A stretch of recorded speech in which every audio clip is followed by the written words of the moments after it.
DSC విషయంలో YSR Congress party హైకోర్టులో ఒక పిటిషన్ దాఖలు చేసింది. ఈ నేపథ్యంలోనే హైకోర్టు వైఎస్ఆర్ కాంగ్రెస్ పార్టీకి ముటిక్కాయలు వేయడం జరిగింది. మీరు సాదా సైదాగా పిటిషన్ ఎలా దాఖలు చేస్తారు, మీరు సీరియస్గా పిటిషన్ దాఖలు చేసేలాగా యాక్షన్ ప్లాన్ సిద్ధం చేసుకుని రండి అంటూ ఈ డిఎస్సి విషయంలో ఇప్పుడు హైకోర్టు వైఎస్ఆర్ కాంగ్రెస్ పార్టీకి అక్షింతలు వేసినటువంటి నేపథ్యంలో దీని మీద మనం పూర్తి స్థాయిలో విశ్లేషణ చేసుకుందాం. ప్రస్తుతం మనతో పాటున్నారు ప్రముఖ రాజకీయ విశ్లేషకులు, ప్రముఖ సీనియర్ జర్నలిస్ట్ సిఎస్ రావు గారు. వారితో మాట్లాడదాం. సార్ నమస్తే. సార్ నమస్తే. డిఎస్సి విషయంలో ఇప్పుడు ఏపీ హైకోర్టు వైఎస్ఆర్ కాంగ్రెస్ పార్టీకి ముటిక్కాయలు వేసింది. ఎలా చూడాలండి? ఎందుకు ముటికాయలు వేయాల్సి వచ్చింది కోర్టు? జనరల్ గా ఏదైనా పిటిషన్ వేస్తే పిటిషన్ యాక్సెప్ట్ చేస్తారు. అందులో పార్టీ వైపు నుంచి వేస్తే యాక్సెప్ట్ చేస్తారు. ఎందుకు యాక్సెప్ట్ చేయలేదు? చాలా క్యాజువల్గా ఈ పిటిషన్ వేసినట్టుంది. ఈ పిటిషన్లో పొందుపరిచినటువంటి అంశాలకు ఒక్క సాక్ష్యాధారం కూడా జోడించలేదు పిటిషన్కి.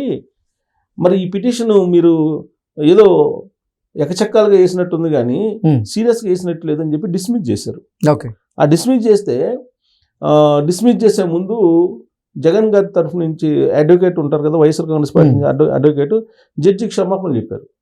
క్షమాపణలు చెప్పి నేను మళ్ళీ ఆధారాలతోటి మేము ఏదైతే ఆరోపణలు చేసామో ఆధారాలని జోడించి పిటిషన్లో మళ్ళీ మేము పిటిషన్ వేస్తాం, మాకు అనుమతించండి అని చెప్పి జడ్జిని ప్రాధాయపడ్డారు. దాంతో జడ్జి మళ్ళీ వెయ్యండి కానీ ఆషామాషకి వేయద్దు, మీరు పిటిషన్ వేసేటప్పుడు దానికి సంబంధించినటువంటి ఆధారాలు కొన్ని అయినా కానీ మీరు జోడించి పిటిషన్ వేయండి అని చెప్పి అక్షంతలు వేశారు. ఈ పరిస్థితి ఎందుకు వచ్చింది వైఎస్ఆర్ కాంగ్రెస్ పార్టీకి అని అంటే, డిఎస్సిలో ఏదో జరిగింది అనేటువంటి ప్రచారాన్ని డిఎస్సి ఎగ్జామ్ అయిపోయిన తర్వాత, అపాయింట్మెంట్స్ కూడా అయిపోయిన తర్వాత, ఒక అకాడమిక్ ఇయర్ కూడా అయిపోయిన తర్వాత రెండో అకాడమిక్ ఇయర్కి డిఎస్సిలో అక్రమాలు జరిగాయని చెప్పి మొదలుపెట్టి ఏం చేశారు వాళ్ళు? ఆ తర్వాత రకరకాలుగా మార్చుకుంటూ వచ్చి ఈ క్రీడల కోటాలో అవకతవకలు జరిగినాయి. ఆ తర్వాత ఏం చేశారు? చంద్రబాబు నాయుడు గారు ఆయన సామాజిక వర్గానికి సంబంధించినటువంటి వాళ్ళకి ఇచ్చారు. ఇక్కడ దాకా తీసుకొచ్చారు దాన్ని. లోకేష్ గారితో యువగలం పాదయాత్రలో ఆయనతో కలిసి నడిచిన వాళ్ళకు ఉద్యోగాలు ఇచ్చారు. ఇలా రకరకాల ఆరోపణలు చేస్తూ వచ్చారు. కానీ దేనికైనా ఒక ఆధారం ఇచ్చారా అని అంటే, ఇప్పుడు ఆ విద్యాశాఖలో ఉండేటువంటి అధికారులు ఎవరైతే మెగా డిఎస్సి నిర్వహించారో వాళ్ళు క్లియర్గా వాళ్ళు ఏదైతే రైజ్ చేశారో, జగన్మోహన్ రెడ్డి గారు వైఎస్ఆర్ కాంగ్రెస్ పార్టీ ఏదైతే రైజ్ చేశారో ఆ రైజ్ చేసినటువంటి ప్రతిదానికి సమాధానం చెప్పారు. వర్టికల్ రిజర్వేషన్ ఎలా ఉంటుంది, హారిజాంటల్ రిజర్వేషన్ ఎలా వర్తింపజేస్తారు, ఈ హారిజాంటల్ రిజర్వేషన్ని తీసుకురావాలని చెప్పి నిర్ణయించింది ఎవరు, ఇవన్నీ క్లియర్గా వాళ్ళు చెప్పారు. ఈ హారిజాంటల్ రిజర్వేషన్లని అర్థం చేసుకోలేకపోబట్టే ఈ అపోహలు వచ్చాయి.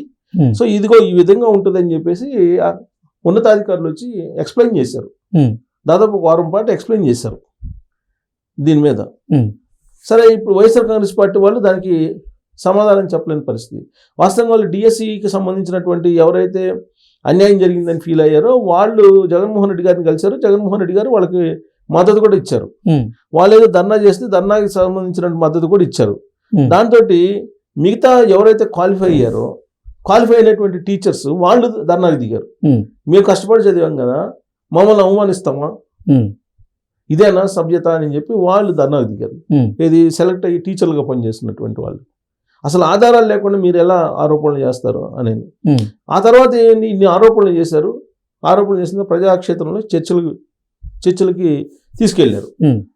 అది ఎక్కడ ఆధారాలు లభించలేదు కదా అన్న క్వశ్చన్ దగ్గర అసలు న్యాయ పోరాటం చేయొచ్చు కదా, ఎందుకు చేయట్లేదు వైఎస్ఆర్ కాంగ్రెస్ పార్టీ? దాంట్లో తప్పులు ఉన్నాయి, మీరు న్యాయ పోరాటం చేయొచ్చు కదా అని చెప్పి కూటమి నుంచే వాళ్ళకి ఎదురైనటువంటి ప్రశ్న. దానికి వాళ్ళు పిటిషన్ వేసినట్టు కనిపిస్తుంది. ఇది డిఎస్సిలో అవకతవకలు జరిగినాయి, మెగా డిఎస్సిలో అనేది. వాస్తవంగా జగన్మోహన్ రెడ్డి గారు 2019 నుంచి 2024 మధ్యలో ఒక్క డిఎస్సికి సంబంధించిన నియామకం కూడా చేపట్ల ఆయన.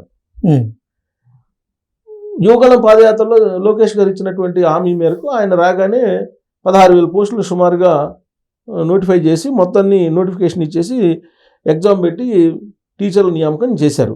మళ్ళీ ఇంకో నోటిఫికేషన్ కూడా రాబోతుంది. ఇప్పుడు ఈ నోటిఫికేషన్ కూడా రాకుండా ఉండటానికి అడ్డుకునేటువంటి ప్రయత్నం వైఎస్ఆర్ కాంగ్రెస్ పార్టీ చేస్తుంది అనేది కూటమి ఇప్పుడు చెప్తున్నటువంటి ఒక అభిప్రాయం. ఓకే. అంటే తాము చేస్తుంటేనేమో అడ్డుకుంటున్నారు, వాళ్ళు చేయలేదు. 5 సంవత్సరాల పాటు జగన్మోహన్ రెడ్డి గారు చేయలేదు, ఇప్పుడు మేము చేస్తుంటే అడ్డుకుంటున్నారు అనేటువంటి భావన కూటమి నాయకుల్లో ఉంది. ఓకే. అసలు అది ఒకవేళ అవకతవకలు జరిగినాయి అనుకుందాం, అది ఎప్పుడు రైట్ చేయాలి? డిఎస్సి ఎగ్జామ్ పెట్టినప్పుడు రైట్ చేయాలి. డిఎస్సి ఎగ్జామ్ జరిగి ఫైనల్ అయ్యి కనీసం ఇంటర్వ్యూలో ఎప్పుడైనా చేయాలి, లేదంటే ఇంటర్వ్యూ తర్వాత అపాయింట్మెంట్ అయిపోయిన తర్వాత చేయాలి. అవును. ఒక 1 year అకాడమిక్ అయిపోయిన తర్వాత, 1 సంవత్సరం పాటు స్కూల్లో పాఠాలు చెప్పిన తర్వాత వాళ్ళు 2వ సంవత్సరం ఈ విధంగా రైట్ చేయటం అనేది అది కావాలని రాజకీయంగా తీసుకొచ్చే ప్రయత్నం చేస్తున్నారు. గతంలో గ్రూప్ 1కి సంబంధించిన పేపర్ లీక్ అయినాయి అనేది ఒక ఇష్యూ చేశారు. కాబట్టి జగన్మోహన్ రెడ్డి గారు ముఖ్యమంత్రిగా ఉన్నప్పుడు ప్రధాన ప్రతిపక్ష పార్టీగా తెలుగుదేశం పార్టీ వాళ్ళు దానికి ఇది టిట్ ఫర్ టాట్ అన్నట్టు ఇది తీసుకొచ్చారు. కానీ దీంట్లో ఆధారాలు లేవు అనేది ఇప్పుడు కూటమి నేతలు చెబుతున్నారు. సో ఇప్పుడు కోర్టు ఏం చెప్పింది? కోర్టు కూడా అదే చెప్తుంది. కోర్టు కూడా ఆధారాలు లేకుండా మీరు ఎట్టా ఫైల్ చేస్తారు అని చెప్పి డిస్మిస్ చేసింది. సరే, ఇలాంటి ముట్టికాయలు వైఎస్ఆర్ కాంగ్రెస్ పార్టీకి మొదట అని అంటే కాదు, మెడికల్ కాలేజీల విషయంలో కూడా ముట్టికాయలు ఇస్తుంది. పీపీపీ మోడ్ని వ్యతిరేకించారు. దేశం మొత్తం పీపీపీ మోడ్లో వెళ్తుంది, ప్రపంచం మొత్తం పీపీపీ మోడ్లో వెళ్తున్నారు. పీపీపీ మోడ్ అనేది సక్సెస్ఫుల్ పబ్లిక్ ప్రైవేట్ పార్ట్నర్షిప్ అనేది. దానివల్ల వచ్చేటువంటి నష్టం ఏంటి, మీరు ఎందుకు అడ్డుకుంటున్నారని చెప్పి ముట్టిగా లేసింది. హైకోర్టే చెప్పింది సక్సెస్ఫుల్ మోడల్ అది పీపీపీ మోడల్ అనేది, మీరు ఎందుకు అడ్డుకుంటున్నారని. కానీ కోర్టు చెప్పినా కానీ ఆయన ఏమన్నారు, ఎవరైనా సరే టెండర్ వేస్తే నేను అధికారంలోకి వచ్చిన తర్వాత జైల్లో పంపిస్తాను అన్నారు. దాంతో ఆ మెడికల్ కాలేజీకి టెండర్ వేసే వాళ్ళు ఒక్కరు రాల. అక్కడ కూడా హైకోర్టు ముట్టిగా లేసింది.